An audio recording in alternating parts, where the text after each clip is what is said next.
Hi guys, my name is Sadnan Khan and welcome back to my YouTube channel.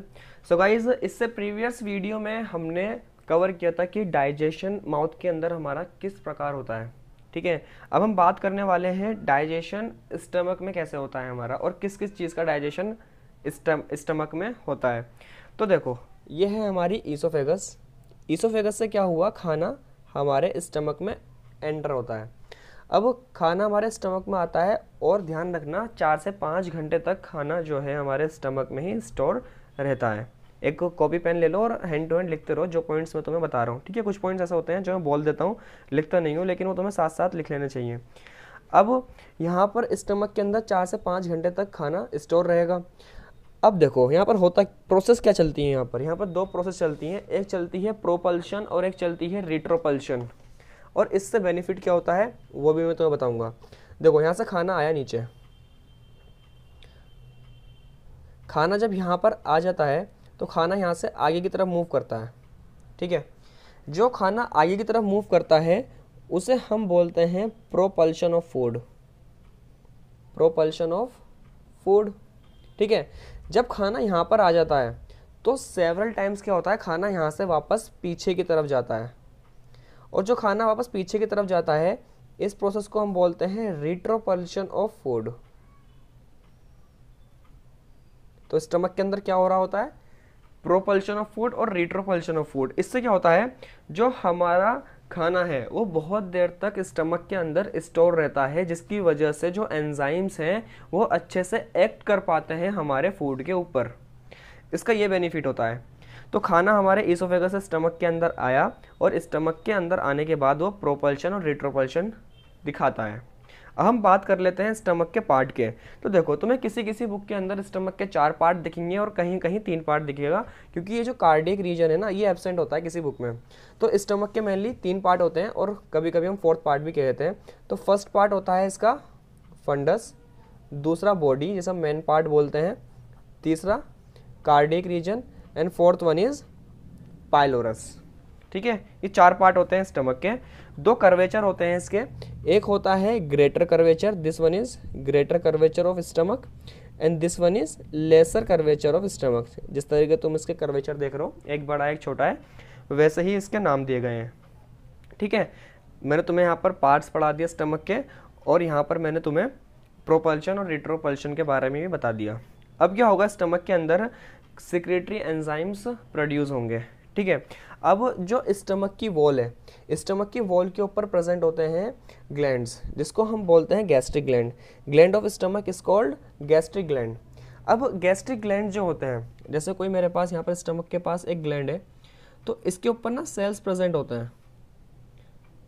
Gastric glands के ऊपर cell present होते हैं, और वही सेल हमें एंजाइम सिक्रीट करके देते हैं। एंजाइम या फिर जो भी सिक्रीटरी प्रोडक्ट है वो सिक्रीट करके देते हैं।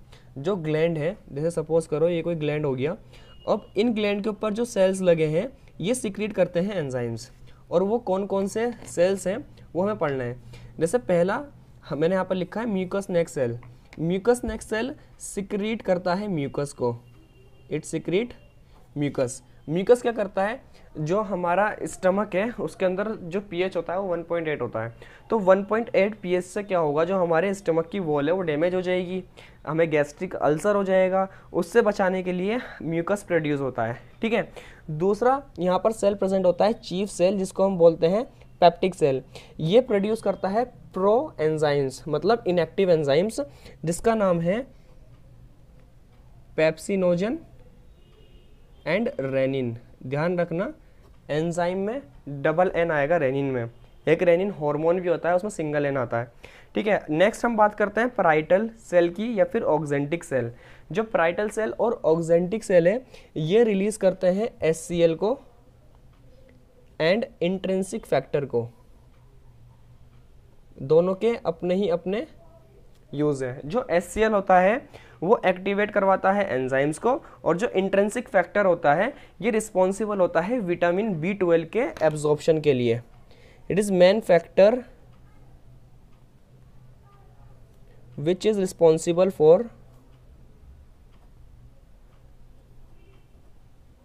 Absorption of vitamin B12। अगर इंट्रिंसिक फैक्टर रिलीज नहीं होगा तो हमारी बॉडी के अंदर जो विटामिन B12 जाएगा उसका एब्जॉर्प्शन नहीं होगा। और ऐसा बहुत बार होता है जब ऑपरेशन होता है स्टमक का, तो हो सकता है कि ये सेल डैमेज हो जाए जिसकी वजह से इंट्रिंसिक फैक्टर रिलीज नहीं होता, और इंट्रिंसिक फैक्टर रिलीज नहीं होता तो विटामिन B12 का एब्जॉर्प्शन नहीं होगा हमारी बॉडी में, और एब्जॉर्प्शन नहीं होगा हमारी बॉडी के अंदर तो इरिथ्रोपोइसिस नहीं होगी, क्योंकि विटामिन B12 रिस्पॉन्सिबल होता है इरिथ्रोपोइसिस के लिए, और इरिथ्रोपोइसिस अगर कम होगी तो पेशेंट को एनीमिया हो जाएगा। बात समझ आई? इस तरीके से तुम्हें लिंक करके सारी चीज़ें पढ़नी है। अब हम इसके अंदर आगे चलते हैं। जो फूड हमारे स्टमक के अंदर मिक्स हो जाएगा HCl से उसको हम बोलते हैं काइम। जब मैंने तुम्हें पढ़ाया था फूड हमारा माउथ के अंदर होता है उसे हम बोलते हैं बोलस, लेकिन जब फूड स्टमक के अंदर चला जाएगा, food in the stomach mixed with HCl is called crime, तब हम उसको काइम बोलते हैं। ठीक है, अब हम कन्वर्जन पढ़ लेते हैं इसका कि जो पेप्सिनोजन है वो किस तरीके से डाइजेशन वगैरह करता है, और छोटा सा ये बहुत जल्दी कवर हो जाएगा हमारा ये। देखो, अगर हम बात करते हैं पेप्सिनोजन की, जो भी एंजाइम है जिसके आखिर में लिखा होता है ओजन या फिर स्टार्टिंग में लिखा होता है प्रो, वो इनएक्टिव होते हैं। ठीक है, ये बात तुम्हें पता होगी। तो होता क्या है, पेप्सिनोजन के ऊपर HCl एक्ट करता है और इसे एक्टिव कर देता है और एक्टिव पेप्सिन में कन्वर्ट कर देता है। अब ये क्या है, हमारा एक्टिव एंजाइम है। ठीक है, और अगर ये एक्टिव है तो ये एक्ट कर सकता है प्रोटीन के ऊपर। स्टमक के अंदर मेनली प्रोटीन का डाइजेशन होता है। ठीक है, मेनली प्रोटीन का डाइजेशन होता है स्टमक के अंदर। अब होगा क्या, सपोज करो हमने कोई प्रोटीन खाया था अपनी डाइट में, प्रोटीन लिया हमने, अब इस प्रोटीन के ऊपर ये पेप्सिन एंजाइम एक्ट करेगा और इसको कन्वर्ट कर देगा पेप्टोन्स में। ठीक है, पेप्टोन्स में कन्वर्ट कर देगा। ये प्रोटीन क्या है, बहुत कॉम्प्लेक्स कंपाउंड था, इसने इसको कन्वर्ट कर दिया पेप्टोन्स में, 2 या 3 मोनोमर ऑफ अमीनो एसिड। ठीक है, 2 या 3 मोनोमर होंगे इसके अंदर अमीनो एसिड के, जिसमें कन्वर्ट कर देगा। जो फाइनल डाइजेशन होगा हमारा प्रोटीन का या फिर जितने भी हमने बेसिक कंपोनेंट्स लिए हैं अपनी डाइट में, वो सारा फाइनल डाइजेशन हमारा इंटेस्टाइन में ही होता है। लेकिन मैंने तुम्हें क्या बताया था जब मैंने सेलेवरी एमाइलेज पढ़ाया था कि वो पॉलीसेकेराइड को डाइसेकेराइड में कन्वर्ट कर देता है, इसलिए जो बहुत ही कॉम्प्लेक्स प्रोटीन था इसने इसकी छोटी छोटी यूनिट्स बना दी। अब इसका जो आगे ब्रेकडाउन होगा वो कहाँ पर होगा, इंटेस्टाइन में होगा। ठीक है, अब एक तो पढ़ लिया हमने एंजाइम पेप्सिनोजन, दूसरा एंजाइम आता है रेनिन। रेनिन ज़्यादातर बच्चों के अंदर होता है, जो बच्चे मिल्क वगैरह पीते हैं उनका इजीली डाइजेस्ट हो जाता है। तुमने सुना होगा कि जो बड़े मिल्क पीते हैं उनको डाइजेस्ट नहीं होता, लूज मोशंस हो जाते हैं। क्यों? क्योंकि जो रेनिन एंजाइम है एज के साथ साथ कम प्रोड्यूस होने लगता है हमारी बॉडी के अंदर। ठीक है, तो अगर हम बात करते हैं प्रोरेनिन की,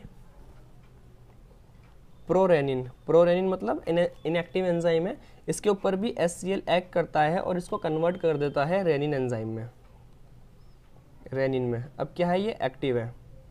ठीक है, अब क्या होता है, जो मिल्क प्रोटीन है, मिल्क प्रोटीन को हम बोलते हैं कैसियन। ठीक है, मिल्क प्रोटीन जो हमने लिया उसको क्या बोलते हैं हम, कैसिन बोलते हैं। अब कैसिन के ऊपर ये रेनिन एक्ट करेगा और इसको कन्वर्ट कर देगा कैल्शियम पैरा कैसिनेट में, कैल्शियम पैरा कैसिनेट। ठीक है, अब क्या होता है, ये जो कॉम्प्लेक्स कंपाउंड बनता है ना, ये जो कॉम्प्लेक्स कंपाउंड बनता है ये भी प्रोटीन ही होता है, और अब ये इजीली डाइजेस्ट हो सकता है पेप्सिन की मदद से। अब क्या करेगा, अब क्या होगा, इस कंपाउंड के ऊपर पेप्सिन अपना वर्क दिखाएगा। जो पेप्सिन यहाँ पर एक्टिवेट हुआ था वही इसके ऊपर एक्ट दिखाएगा और इसको कन्वर्ट कर देगा पेप्टोन्स में। लेकिन अकेले पेप्सिन के बस की बात नहीं है कि जो मिल्क प्रोटीन है कैसियन इसको पेप्टोन्स में कन्वर्ट कर सके, तो वो हेल्प लेता है रेनिन की। विद एडवांसिंग एज हमारा जो रेनिन है वो प्रोड्यूस होना कम हो जाता है। अगर हम दूध पीते हैं रात को और सुबह में तो हो सकता है कि डाइजेशन हो रहा हो, लेकिन कभी कभी ऐसा होता है कि हमने कोई ड्रग ली, उस ड्रग की वजह से जो रेनिन एंजाइम है उसका प्रोडक्शन थोड़ा कम हो गया, तो उस टाइम पर क्या होता है, हमें कभी कभी लूज मोशंस हो जाते हैं। ठीक है, उसे हम बोलते हैं लैक्टोज इंटॉलरेंस। कभी कभी ऐसी कंडीशन हो जाती है क्योंकि हम उस टाइम पर दूध ज़्यादा ले रहे हैं और रेनिन इतना प्रोड्यूस नहीं हो रहा कि वो डाइजेस्ट हो सके। ठीक है, बात क्लियर है? अब देखो, अगर म्यूकस कम होता है हमारी बॉडी के अंदर तो होता क्या है, गैस्ट्रिक अल्सर होने के चांस होते हैं। म्यूकस कम हो जाता है और पेप्टिक एंजाइम का सिक्रेशन बहुत ज़्यादा हो जाता है, तो उस कंडीशन को हम बोलते हैं पेप्टिक अल्सर। ठीक है। तो अल्सर भी अलग अलग टाइप के होते हैं। अब इतनी ही हमारी अप्लाइड फिजियोलॉजी इसके लिए काफ़ी है। तो आई होप तुम्हें ये सब समझ में आया होगा। तो ये डाइजेशन हो गया हमारा स्टमक के अंदर। अब हम जो इंटेस्टिनल डाइजेशन पढ़ेंगे उससे पहले हम कुछ सेक्रेशंस पढ़ेंगे, ठीक है। तो 5 से 6 मिनट की वीडियो में नेक्स्ट और बताऊंगा, जिसके अंदर लीवर के अंदर से बाइल वगैरह सीक्रेट वगैरह होता है, उस सब के बारे में मैं तुम्हें बता दूंगा।